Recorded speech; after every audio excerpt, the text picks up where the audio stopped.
நான் ஒரே இடத்துல இருந்துட்டு எல்லாத்தையும் கூப்பிட்டு வந்துட்டு எனக்கு கூட்டம் இருக்க சொல்லி காய்க்கிற இடம் இல்லை. அதே நேரத்தில் அந்த ஸ்டேட்டுக்கு அவர் கண்டிப்பாக போகணும்.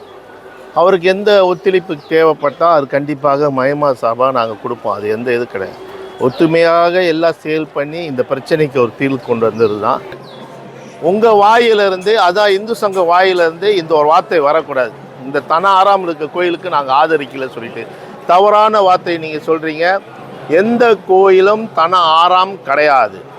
அந்த நேர காலத்தில் அது வைக்கப்பட்ட கோயிலை அதை நீங்கள் ஒரு ஒரு பிளானை போட்டுட்டு அது எப்படி அதை நிறுத்த முடியும், அது எப்படி அதை சரி பண்ண சொல்லி முறையில் தான் எடுக்கணும். தவிர அவங்க எடுத்த முயற்சி ஒரு நல்ல முயற்சி. அப்படி இருந்தால் எடுத்த நேரம் தான் சரியில்லை.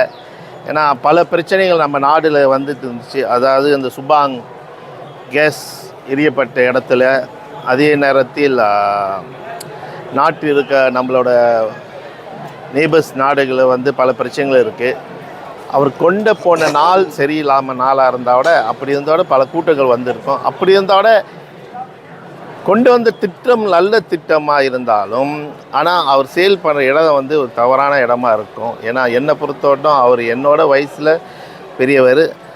யாருமே நான் குற்றம் சொல்கிற இடத்துல இல்லை. அப்படி இருந்தால் அவங்கள லேண்ட் இஷ்யூ அவர் சால்வ் பண்ண ஆசைப்பட்டால் அது அவர் என்ன செய்யணும், அந்த ஸ்டேட்டுக்கு போயிட்டு என்னென்ன பிரச்சனை கேட்கணும். ஏன்னா ஒரே இடத்துல இருந்துட்டு எல்லாத்தையும் கூப்பிட்டு வந்துட்டு எனக்கு கூட்டம் இருக்க சொல்லி காய்க்கிற இடம் இல்லை. அதே நேரத்தில் அந்த ஸ்டேட்டுக்கு அவர் கண்டிப்பாக போகணும். அவருக்கு எந்த ஒத்துழைப்பு தேவைப்பட்டால் அது கண்டிப்பாக மயமா சார்பாக நாங்கள் கொடுப்போம். அது எந்த இது கிடையாது.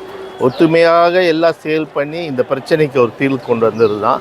அப்போ இருக்க கட்டத்தில் அவங்க இதிலே கரெக்டாக சொல்லியிருந்தாங்க. அவங்களுக்கு அங்கீகாரம் வழங்கப்பட்டது இந்த நேரத்தில். அதாவது கேபினெட்டில் எஸ் பண்ணாங்க, துணை அமைச்சர் அவர்கள் சொல்லியிருந்தாங்க. அது ஒரு நல்ல ஒரு விஷயம்.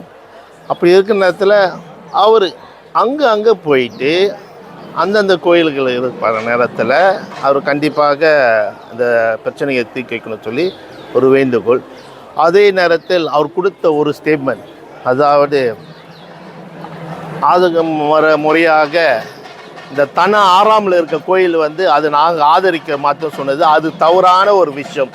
அது கண்டிப்பாக நான் அதுக்கு கண்டனம் தெரிவித்துக் கொள்கிறேன். எந்த கோயிலும் மலேசியா பொறுத்தவரை எதுவும் தன்னை ஆறாம் கிடையாது. வெள்ளைக்காரன் காலகட்டத்திலேருந்து பார்த்தீங்களா அந்த கோயில் அங்கே இருக்கப்பட்டது. அப்படி இருக்கப்பட்டத்தில் கோயில் நேரத்தில் சுத்தம் பண்ணுற நேரத்தில் அது கோயில் வெளியே உலகத்துக்கு தெரிய வந்தது.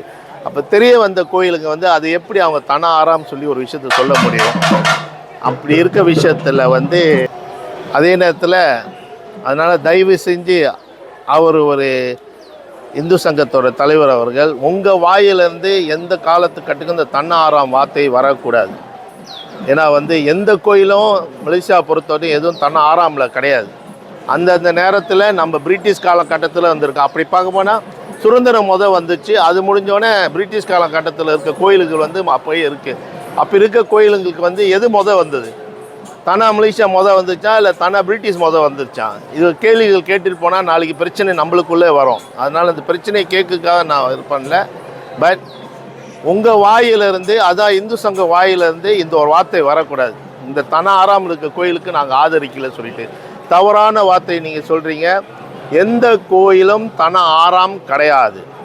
அந்த நேர காலத்தில் அதை வைக்கப்பட்ட கோயிலை அதை நீங்கள் ஒரு ஒரு பிளானை போட்டுட்டு அது எப்படி அதை நிறுத்த முடியும், அது எப்படி அதை சரி பண்ண சொல்லி முறையில் தான் எடுக்கணும். தவிர தயவு செஞ்சு அவசரப்பட்டு இல்லை ஆளுங்க பேச்சை கேட்டு நீங்கள் ஸ்டேட்மெண்ட்டை கொடுத்துடாதீங்க சொல்லி உங்களுக்கு அன்போட, வயதில் சின்னவனாக இருந்தால் உங்களை அன்போடு கேட்டுக்கிறேன். அதனால் அவசரப்பட்டு ஸ்டேட்மெண்ட்டை கொடுக்காதீங்க.